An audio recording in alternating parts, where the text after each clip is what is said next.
ಸುನಿಲ್ ಬೋಸ್ಗೂ ಕೂಡ ಈಗ ಸಂವಿಧಾನಿಕ ಹುದ್ದೆಯನ್ನ ನೀಡಿದೆ ಸರ್ಕಾರ. ಸಚಿವ ಎಚ್.ಸಿ. ಮಹದೇವಪ್ಪ ಅವರ ಪುತ್ರ ಸುನಿಲ್ ಬೋಸ್ಗೆ ಸಂವಿಧಾನಿಕ ಹುದ್ದೆಯನ್ನ ನೀಡುವ ಮುಖಾಂತರವಾಗಿ ಈ ಹಿಂದೆ ಏನು ಒಂದಷ್ಟು ಟೀಕೆಗಳು ವ್ಯಕ್ತ ಆಗ್ತಾ ಇತ್ತು, ಆ ಟೀಕೆಗಳಿಂದ ಪಾರಾಗುವಂತಹ ಅಥವಾ ಬಚಾವಾಗುವಂತಹ ಪ್ರಯತ್ನವನ್ನ ಇಲ್ಲಿ ಕಾಂಗ್ರೆಸ್ ಮಾಡಿದೆ. ಇನ್ನು ಟಿ ನರಸೀಪುರದ ವಸತಿ ಜಾಗೃತ ಸಮಿತಿಯ ಅಧ್ಯಕ್ಷರಾಗಿ ನೇಮಕ ಮಾಡಲಾಗಿದೆ ಸುನಿಲ್ ಬೋಸ್ ಅವರನ್ನ. ಸುನಿಲ್ ಬೋಸ್ ಸಚಿವ ಎಚ್.ಸಿ. ಮಹದೇವಪ್ಪ ಅವರ ಪುತ್ರ ಅವರನ್ನ ಸದ್ಯ ಈಗ ಟಿ ನರಸೀಪುರದ ವಸತಿ ಜಾಗೃತಿ ಸಮಿತಿಯ ಅಧ್ಯಕ್ಷರನ್ನಾಗಿ ನೇಮಕ ಮಾಡಲಾಗಿದೆ. ಸುನಿಲ್ ಬೋಸ್ ಅವರನ್ನ ನೇಮಕಗೊಳಿಸಿ ರಾಜ್ಯ ಸರ್ಕಾರ ಆದೇಶವನ್ನು ಹೊರಡಿಸಿದೆ. ಮತ್ತೊಂದು ವಿಚಾರವನ್ನ ನಾವಿಲ್ಲಿ ನೆನಪಿಸಿಕೊಳ್ಬೇಕು ಅಂತ ಅಂದ್ರೆ, ಕೆಲವು ದಿನಗಳ ಹಿಂದಷ್ಟೇ ಸಿಎಂ ಪುತ್ರ ಯತೀಂದ್ರ ಅವರಿಗೂ ಕೂಡ ಹುದ್ದೆಯನ್ನ ನೀಡಲಾಗಿತ್ತು. ವರುಣಾ ಕ್ಷೇತ್ರದ ಜಾಗೃತ ಸಮಿತಿಯ ಅಧ್ಯಕ್ಷರನ್ನಾಗಿ ನೇಮಿಸಲಾಗಿತ್ತು. ಈ ಮುಖಾಂತರವಾಗಿ ಸಾಂವಿಧಾನಿಕ ಹುದ್ದೆಯನ್ನ ನೀಡಲಾಗಿತ್ತು ಯತೀಂದ್ರ ಅವರಿಗೂ ಕೂಡ, ಸಿಎಂ ಪುತ್ರ.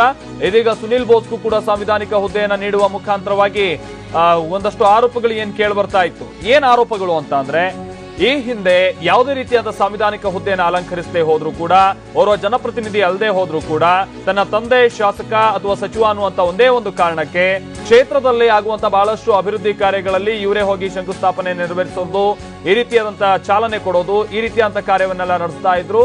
ಗುದ್ದಲಿ ಪೂಜೆ ಮಾಡೋದು, ಈ ರೀತಿಯಾದಂತದ್ದೆಲ್ಲ ಫೋಟೋಗಳು ಮಾಧ್ಯಮದಲ್ಲಿ ಬರ್ತಾ ಇದ್ದಂತೆ ಬಹಳ ಟೀಕೆಗಳು ವ್ಯಕ್ತ ಆಗ್ತಾ ಇತ್ತು.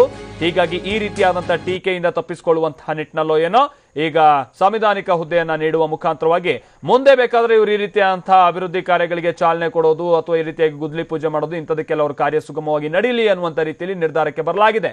ಸರ್ಕಾರಿ ಕಾಮಗಾರಿಗಳಿಗೆ ಚಾಲನೆ ನೀಡಿದಂತಹ ಆರೋಪ ಇತ್ತು. ಆರೋಪಗಳಿಂದ ಬಹಳ ಟೀಕೆಗೆ ಗುರಿಯಾಗಿದ್ರು ಸುನಿಲ್ ಬೋಸ್, ಜೊತೆಗೆ ಅವರ ತಂದೆ, ಜೊತೆಗೆ ಸರ್ಕಾರ. ಈಗ ಸಚಿವ ಹಾಗೆ ಸಿಎಂ ಇಬ್ಬರು, ಅಂದ್ರೆ ಸಚಿವರ ಪುತ್ರ ಜೊತೆಗೆ ಸಿಎಂ ಪುತ್ರ ಇಬ್ಬರಿಗೂ ಕೂಡ ಸಾಂವಿಧಾನಿಕ ಹುದ್ದೆಯನ್ನು ಕೊಡುವ ಮುಖಾಂತರವಾಗಿ ಟೀಕೆಗಳಿಂದ ಪಾರಾಗುವಂತಹ ಪ್ರಯತ್ನವನ್ನ ಪಟ್ಟಿದ್ದಾರೆ.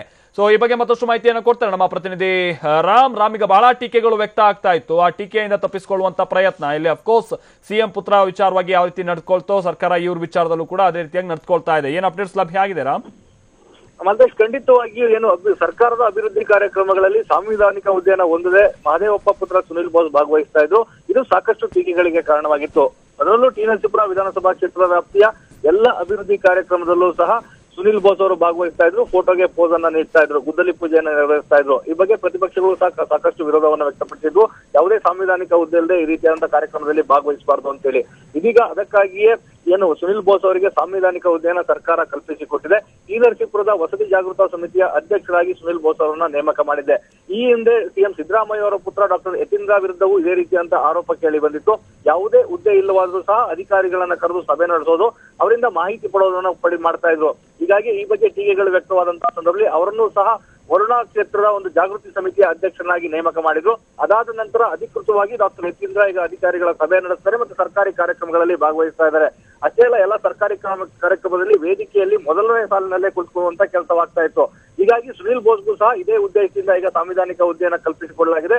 ಮುಂದಿನ ದಿನಗಳಲ್ಲಿ ಪಕ್ಷದ ಚಟುವಟಿಕೆ ಮತ್ತೆ ಸರ್ಕಾರದ ಒಂದು ಕಾರ್ಯಕ್ರಮಗಳಲ್ಲಿ ಸಕ್ರಿಯವಾಗಿ ಇವರಿಬ್ಬರನ್ನು ಭಾಗವಹಿಸುವುದಕ್ಕೆ ಅನುವು ಮಾಡಿಕೊಳ್ಬೇಕು ಅಂತೇಳಿಯೇ ಈ ರೀತಿಯಾದಂತಹ ಹುದ್ದೆಯನ್ನ ಕಲ್ಪಿಸಲಾಗಿದೆ. ಹೀಗಾಗಿ ಟೀಕಾಕಾರರ ಒಂದು ಬಾಯಿ ಮುಚ್ಚುವುದಕ್ಕೆ ಸರ್ಕಾರ ಈ ಒಂದು ಪ್ರಯತ್ನವನ್ನು ಮಾಡಿದೆ. ಎಲ್ಲಾ ಸರ್ಕಾರಿ ಕಾರ್ಯಕ್ರಮಗಳಲ್ಲಿ ಅಧಿಕೃತವಾಗಿ ಇವರಿಬ್ಬರು ಸಹ ಕಾಣಿಸಿಕೊಳ್ಳಲಿದ್ದಾರೆ. ಮಾಲ್ತೆ. ಓಕೆ, ಧನ್ಯವಾದ ರಾಮ್.